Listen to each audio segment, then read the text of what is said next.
Perfect ಮುದ್ದೆ ಬಸ್ಸಾರು ಮಾಡೋದು ಹೇಗೆ ಅಂತ ಇವತ್ತಿನ ವಿಡಿಯೋದಲ್ಲಿ ನೋಡೋಣ ಬನ್ನಿ. ಮೊದಲಿಗೆ ಸೊಪ್ಪನ್ನೆಲ್ಲ ಬಿಡಿಸಿ ಮತ್ತು ತೊಳ್ಕೊಂಡು ನೀಟಾಗಿ ಇಟ್ಕೋಬೇಕು. ಆಮೇಲೆ ಸೊಪ್ಪನ್ನ ಸಣ್ಣದಾಗಿ ಹಚ್ಕೋಬೇಕು.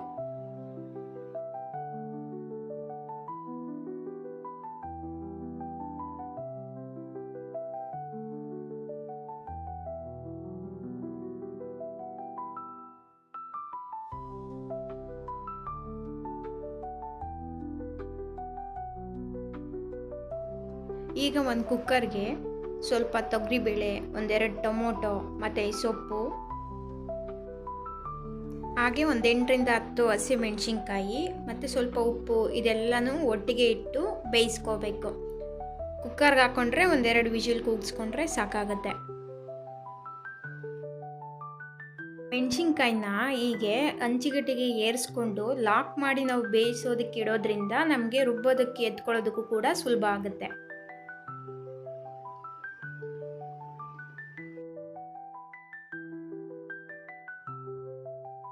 ನೀರು ನೋಡಿಕೊಂಡು ಸ್ವಲ್ಪನೇ ಹಾಕ್ಕೊಳ್ಳಿ, ಯಾಕೆಂದರೆ ನೀರು ಜಾಸ್ತಿ ಹಾಕಿದ್ರೆ ಅದರ ಸೊಪ್ಪಲ್ಲಿರೋ ಅಂಥ ರಸ ಎಲ್ಲನೂ ಆ ನೀರಲ್ಲೇ ಬಿಟ್ಕೊಳ್ಳುತ್ತೆ. ಅಂದರೆ ತೆಳ್ಳಗಾಗುತ್ತೆ ಅಂತ ಆ ನೀರೆಲ್ಲ ಯೂಸ್ ಮಾಡೋದಕ್ಕೆ ನಾವು ಇಷ್ಟಪಡಲ್ಲ. ಹಾಗಾಗಿ ಸ್ವಲ್ಪ ಮಾತ್ರನೇ ಹಾಕ್ಕೋಬೇಕು.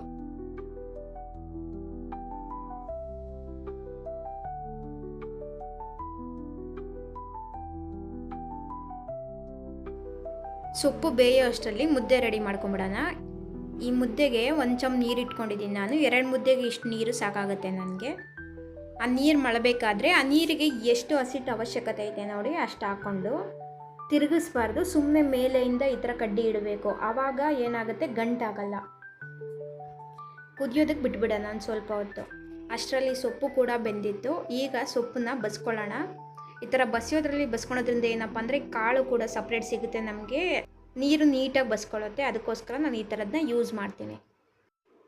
ರುಬ್ಬೋದಕ್ಕೆ ನಾನಿಲ್ಲಿ ಬೆಳ್ಳುಳ್ಳಿ, ಮೆಣಸಿನ್ಕಾಯಿ, ಬೇಯಿಸಿರೋ ಮೆಣಸಿನ್ಕಾಯಿ, ಕಾಳು, ಕೊತ್ತಂಬರಿ ಸೊಪ್ಪು, ತೆಂಗಿನಕಾಯಿ ಮತ್ತು ಸ್ವಲ್ಪ ಜೀರಿಗೆ ಇದಿಷ್ಟು ಹಾಕ್ಕೊಂಡು ನಾನು ನುಣ್ಣಗೆ ರುಬ್ಕೊತೀನಿ.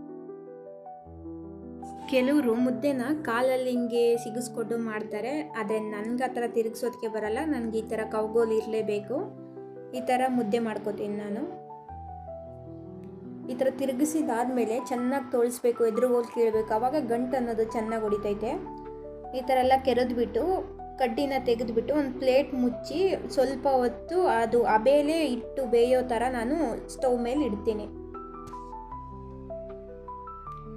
ತೆಗೆದ್ಬಿಟ್ಟು ಆದಮೇಲಿಂದ ನಾನು ಮತ್ತೆ ಒಂದೆರಡು ಸರಿ ಎದುರುಗೋಲು ಕಿತ್ಬಿಟ್ಟು ಆಮೇಲಿಂದ ನಾನು ಮುದ್ದೆ ಕಟ್ಕೊತೀನಿ.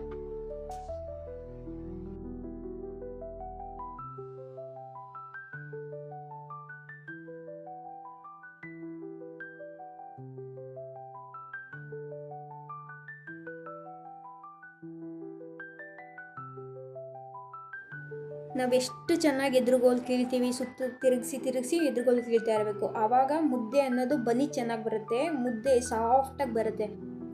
ಜನ ತುಪ್ಪ ಹಾಕೆಲ್ಲ ಮುದ್ದೆ ಮಾಡ್ತಾರೆ. ಈ ಥರ ಎದುರುಗೋಲು ಕಿತ್ತು ಮಾಡೋದ್ರಿಂದ ಮುದ್ದೆ ಸಾಫ್ಟಾಗಿ ಬರುತ್ತೆ.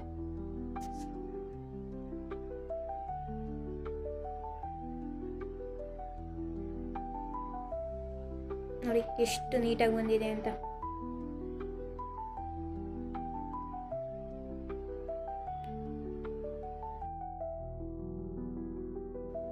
ಈಗ ನಾನು ಆರ್ಕೊಳ್ಳೋದಕ್ಕೆ ಅಂತ ತೆಗೆದಿಟ್ಟಿದ್ದೆಲ್ಲನೂ ರುಬ್ಬೋದಕ್ಕೆ ಹಾಕ್ಕೊತೀನಿ. ಹಂಗೆ ಸ್ವಲ್ಪ ಜೊತೆಗೆ ಹುಣಸೆನೂ ಕೂಡ ಹಾಕ್ಕೊಂಡು ನುಣ್ಣಗೆ ರುಬ್ಕೊತೀನಿ.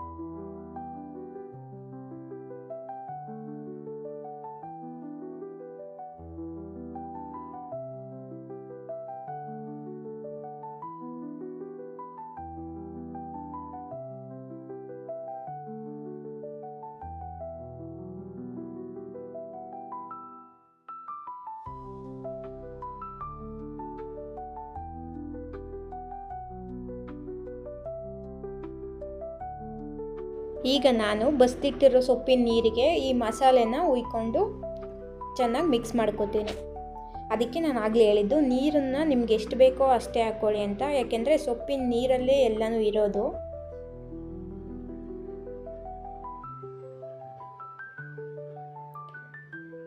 ಚೆನ್ನಾಗಿ ಮಿಕ್ಸ್ ಮಾಡಿಬಿಟ್ಟು ಇವಾಗ ನಾನು ಸ್ಟವ್ ಮೇಲೆ ಇಡ್ತೀನಿ ಸಾಂಬಾರು ಕಾಯೋದಕ್ಕೆ.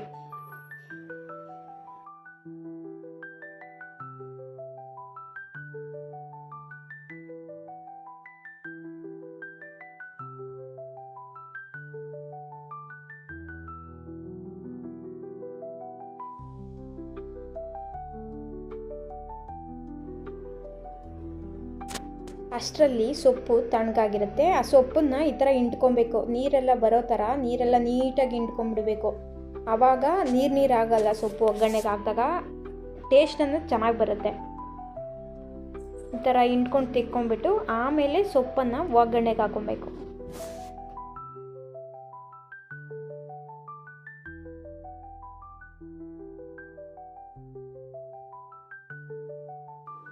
ನಾನಿಲ್ಲಿ ಒಗ್ಗರಣೆಗೆ ಮೀಡಿಯಮ್ ಸೈಜ್ದು 2 ಈರುಳ್ಳಿನ ಸಣ್ಣದಾಗಿ ಹೆಚ್ಚಿಟ್ಕೊಂಡಿದ್ದೀನಿ. ಹಾಗೆ ಸ್ವಲ್ಪ ಕರ್ಬೇವಿನ ಸೊಪ್ಪು ಮತ್ತು 1-2 ಮೆಣಸಿನ್ಕಾಯಿ ಹಾಕ್ಕೊಂಡಿದ್ದೀನಿ.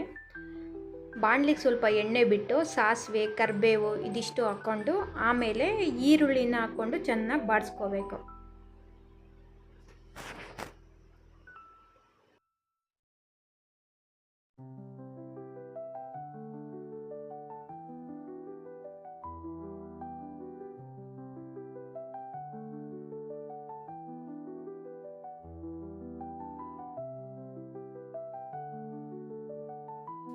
ಈಗ ಈರುಳ್ಳಿ ಎಲ್ಲ ಚೆನ್ನಾಗಿ ಬೆಂದಾದ್ಮೇಲೆ ಅದರಲ್ಲೇ ಇರೋವಂಥದ್ದು ಒಂದು ಸ್ವಲ್ಪ ಒಗ್ಗರಣೆನ ತೆಗೆದು ನಾನು ಸಾಂಬಾರ್ಗೆ ಹಾಕೊಂತೀನಿ. ಯಾಕಂದರೆ ನಾನು ಸಾಂಬಾರ್ಗೆ ಅಂತಲೇ ಸಪ್ರೇಟ್ ಒಗ್ಗರಣೆ ಮಾಡಲ್ಲ. ಈ ಥರ ಮಾಡೋದ್ರಿಂದನೂ ಕೂಡ ಟೇಸ್ಟ್ ಸೇಮೇ ಬರುತ್ತೆ.